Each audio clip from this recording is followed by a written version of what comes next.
నిప్పు లేనిదే పొగ రాదు అంటారు. కానీ నిప్పు లేకుండా నీళ్ళలో పొగలు పుట్టిస్తున్నారు. నిన్న మొన్న కాంగ్రెస్ పార్టీ ఎమ్మెల్సీ విజయశాంతి అసెంబ్లీలో కాంగ్రెస్ పార్టీ మీదనే ఫైర్ అయినంత పని చేసింది కదా.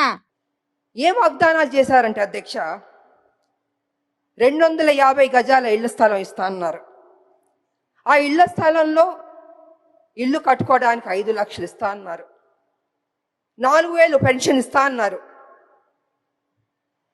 10 లక్షల హెల్త్ ఇన్సూరెన్స్ ఇస్తా అన్నారు. ఉద్యోగం ఇస్తా అన్నారు. ఇలాగ అనేక వాగ్దానాలు చేశారు అధ్యక్ష. 2 సంవత్సరాలు అయిపోయింది అధ్యక్ష. ఇంతవరకు మా ఉద్యమకారులకి మా ప్రభుత్వం ఇవ్వలేదు అధ్యక్ష. అది కొంచెం నాకు బాధగా అనిపించింది. మా ఉద్యమకారులకు ఫస్ట్ ప్రయారిటీ ఇచ్చి చేస్తుంటే, ఏదైతే మనం కదా చెప్పాం ఉద్యమకారులకి ఇల్లు ఇస్తా అన్నాం, పెన్షన్ ఇస్తా అన్నాం, ఆరోగ్యం గురించి హెల్త్ ఇన్సూరెన్స్ ఇస్తా అన్నాం, ఉద్యోగం ఇస్తాను, ఇలా అన్నీ మనమే కొంచెం చెప్పాం కదా అధ్యక్ష.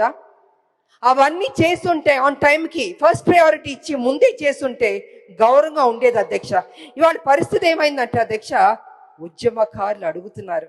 ఇగో గిదే ముచ్చట పట్టుకొని రాములమ్మ కాంగ్రెస్ పార్టీ మీద తిరుగుబాటు చేస్తున్నది, కాంగ్రెస్ పార్టీని ఇడిసబెట్టి పోతున్నది, ఎంబటే జాగృతి పార్టీలో చేరబోతున్నదని అడ్డదిడ్డమైన అడ్డగోలు ప్రచారాలు చేస్తున్నారు సోషల్ మీడియాలో. రాములమ్మ జాగృతిలకు పోతే పార్టీ ఎదిగే ఛాన్స్ ఉంటుందా ఉండదా అనేది పక్కకు పెడితే, ఈ వార్తలను కొందరు పని కట్టుకొని ప్రచారం చేస్తున్నారు, లీకులు ఇస్తున్నారు. మరి వాళ్ళు ఎవరు అంటే జాగృతి పార్టీ వాళ్ళు అంటారు చాలా మంది. ఎందుకు అట్లా చేస్తున్నారు? అట్లా ప్రచారం చేస్తే జాగృతి పార్టీలో చేరాలనే ఆలోచన వచ్చి చేరుతాను అనుకుంటున్నారా?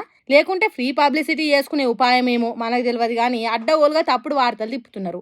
మొన్న జగిత్యాల లీడరు జాగృతి పార్టీలో చేరుతున్నాడు, మాట్లాడైంది, మంతనాలు జరిగినాయని ఉద్దర ప్రచారాలు చేసిండ్రు. జీవన్ రెడ్డి షేరుడు కాదు కదా, షీరి చింత గట్టినట్టు మాట్లాడిండు. ఇవాళ రాములమ్మ వస్తున్నది పోతున్నది అన్నట్టు చెప్తున్నారు.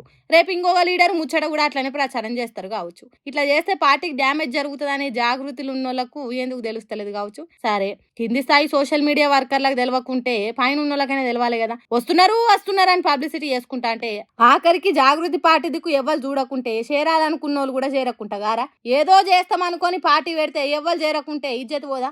వాళ్ళ పార్టీని వాళ్ళే చేతిలో ఆగం చేసుకున్న వాళ్ళు గారా. కలిసి వస్తుంది అనుకొని తప్పుడు ప్రచారాలు చేస్తే రేపు బొక్క బోర్ల పడి బొక్కలు ఇరిగినంత పని కాదా?